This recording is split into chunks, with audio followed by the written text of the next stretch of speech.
प्यारे बच्चों, आज हम आपकी एनसीईआरटी क्लास 5 रिमझिम में दी गई एक कहानी जिसका शीर्षक है स्वामी की दादी करेंगे। तो आइए हम शुरू करते हैं।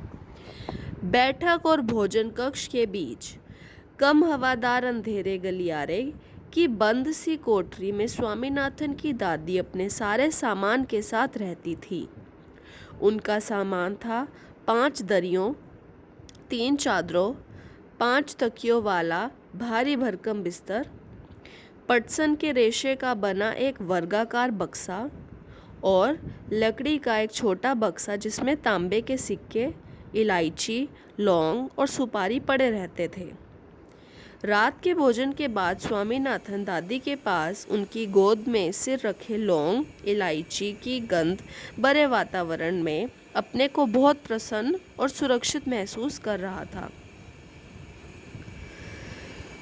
बड़ी प्रसन्नता से भरकर वह बोला, ओ दादी, तुम नहीं जानती राजम कितनी ऊंची चीज है।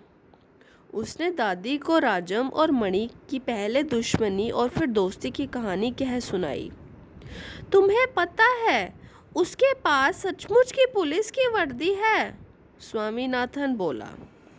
सच में? उसे पुलिस की वर्दी क्यों चाहिए? दादी ने पूछा। उसके पिता पुलिस अधीक्षक हैं। वह यहाँ की पुलिस के सबसे बड़े अफसर हैं। दादी काफी प्रभावित हुई। उनका सच में काफी बड़ा दफ्तर होगा, उन्होंने कहा।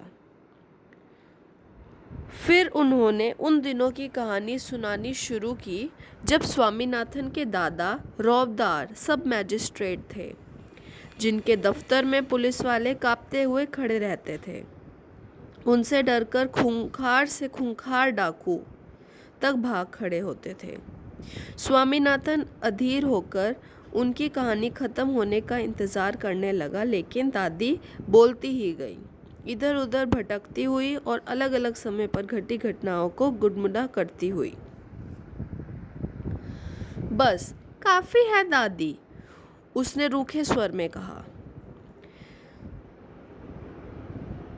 मैं तुम्हें राजम के बारे में कुछ बताना चाहता हूँ। जानती हो उसे गणित में कितने नंबर मिलते हैं? सारे नंबर मिलते होंगे, है ना? दादी ने पूछा। अरे नहीं, उसे 100 में से 90 मिलते हैं। चलो अच्छा है, लेकिन तुम्हें भी मेहनत करके उसकी तरह नंबर लेने चाहिए। तुम्हें पता है, तुम्हारे दादा कभी कभी ऐसे उत्तर लिखते थे कि परीक्षकों को भी चकित कर देते थे। किसी सवाल का जवाब देने में वे दूसरों के मुकाबले 10वां हिस्सा वक्त लेते थे और फिर उनके जवाब इतने शानदार होते थे कि कभी कभी उन्हें अध्यापक उन्हें 200 अंक दे देते थे। जब उन्होंने एमए किया तो उन्हें इतना बड़ा मेडल मिला था। मैं कई सालों तक उसे गले में पहनती रही। पता नहीं मैंने कब उसे उतारा। हाँ, जब तुम्हारी बुआ पैदा हुई। नहीं, तुम्हारी बुआ नहीं, तुम्हारे पिता। याद आया, तब बच्चा इस दिन का था। तब बच्चा 10 दिन का था। अरे नहीं, मैंने पहले ठीक कहा था, तुम्हारी बुआ ही पैदा हुई थी। पता है वह मेडल अब कहाँ है? मैंने वह तुम्हारी बुआ को दिया और उस बेवकूफ़ ने उसे गलवाकर 4 चूड़ियाँ बनवा ली, और वह भी इतनी मामूली सी चूड़ियाँ की। मैं हमेशा कहती रही हूँ कि हमारे परिवार में उस जैसा महामूर्ख कोई नहीं। और अब बस भी करो दादी, तुम बेकार की पुरानी कहानियाँ सुनाती रहती हो। क्या तुम राजम के बारे में नहीं सुनना चाहती? हाँ, बोलो। दादी, जब राजम छोटा सा लड़का था तो उसने शेर मारा था। सच? बड़ा बहादुर लड़का है। तुम यह बात मुझे खुश करने के लिए कह रही हो, तुम्हें यकीन नहीं हुआ होगा। स्वामीनाथन ने बड़े उत्साह से कहानी शुरू की। राजम के पिता एक जंगल में डेरा डाले हुए थे। राजम उनके साथ था। अचानक दो शेर उन पर झपटे और एक ने पीछे से हमला करके पिता को गिरा दिया।